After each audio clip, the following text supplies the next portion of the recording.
మనమందరం అభిమానించే నాయకురాలు దైవంతో సమానమైన మా అమ్మగారికి సబితా ఇంద్రారెడ్డి గారికి, రాష్ట్రంలో ఇన్స్పైరింగ్ లీడర్గా దూసుకుపోతున్న ఆర్ఎస్ ప్రవీణ్ కుమార్ అన్నగారికి, ఈరోజు ఇంత అద్భుతంగా మీటింగ్ అరేంజ్ చేసిన మా బ్రదర్ పట్నం అవినాష్ రెడ్డి గారికి, షాబాద్ మండల్ అధ్యక్షుడు నరసింహరావు గారికి, చేవెళ్ళ నియోజకవర్గం ప్రజాప్రతినిధులందరికీ వేదికపైన ఉన్నందరికీ పేరు పేరున నమస్కారాలు.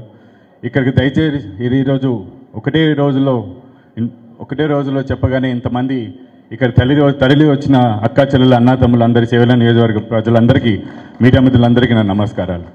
ముందుగా ఇన్ని సంవత్సరాలు మీరు అందరూ మా నాన్నగారు ఇంద్రారెడ్డి గారి మాటలు విన్నారు, సబితా ఇంద్రారెడ్డి గారి మాటలు విన్నారు, మా అన్న కార్తిక్ అన్న గురించి తెలుసు.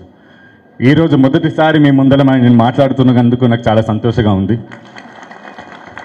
చాలా నిజంగా, ఇది మాత్రం నిజం. రాజకీయాలు నేను రాజకీయ కుటుంబంలో పుట్టినా కానీ రాజకీయాలు ఫస్ట్ టైం మైక్తో కూర్చొని మాట్లాడే ఇదే అవకాశం నాకు. కానీ ఇప్పుడు ఒక మాట మాత్రం నిజం అండి, 10 ఏళ్ల కింద మనం తెలంగాణ తెచ్చుకునేందుకు బంగారు తెలంగాణ చేద్దామనే ఉద్దేశంతో ఆ రోజు కేసీఆర్ గారు ప్రయత్నం చేశారు. 10 సంవత్సరాలు బంగారు తెలంగాణ విధంగా చేసి దిద్దు చూపించారు. కానీ మన తెలంగాణ ప్రజలందరూ అమాయకులు, ఏ అబద్ధం చెప్పినా నమ్ముతాం. కాబట్టి కాంగ్రెస్ పార్టీని ఈరోజు మనము అధికారంలోకి తీసుకొచ్చి మనం నిలబెట్టాం. కానీ ఒక మాట మాత్రం నిజం అండి, 10 సంవత్సరాలు ఏదైతే టీఆర్ఎస్ ప్రభుత్వం ఉన్నదో, కేసీఆర్ గారు ముఖ్యమంత్రిగా ఉన్నప్పుడు మన తెలంగాణ ఎలా ఉందో ఒకసారి ఆలోచన చేయండి.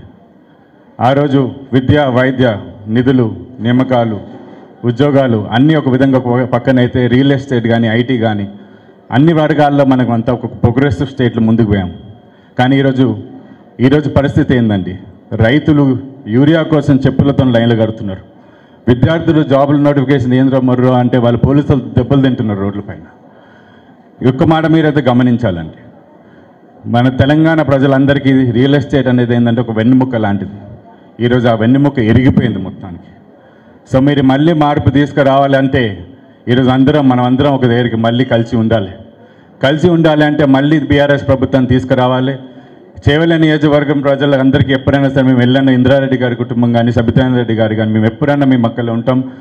అదే రూపంగా మా అన్న కార్తిక్ అన్న కూడా మీ మధ్యలోనే ఉన్నారు.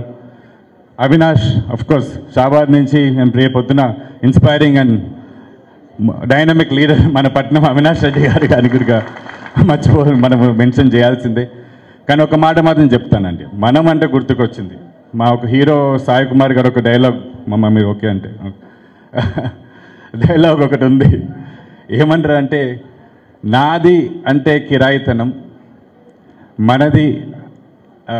మనది అంటే పరాయితనం. మళ్ళొకసారి చెప్తాను, నాది అంటే కిరాయితనం, మనది అంటే పరాయితనం, మనందరిది అంటే మంచితనం, మనతనం, మగతనం అని చెప్పి ఆ హీరో గారు చెప్పారు. ఆ రోజు నుంచి ఈరోజు వరకు చెప్తున్నారు. ఈరోజు మనందరి టైం వచ్చింది కాబట్టి ఈరోజు ఆ విషయం చెప్పాను. ఎందుకంటే మనందరం కలిసి మళ్ళొకసారి లోకల్ బాడీ ఎలక్షన్స్ వస్తున్నాయి.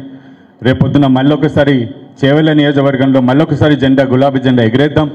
రేపొద్దున మళ్ళీ కేసీఆర్ గారిని ముఖ్యమంత్రిగా తీసుకొద్దాం. మళ్ళీ పూర్ణ వైభవం తీసుకొచ్చి ఈ తెలంగాణ కాపాడుకుందాం. ఈ ఇచ్చిన అవకాశాన్ని అందరికీ ధన్యవాదాలు. Thank you.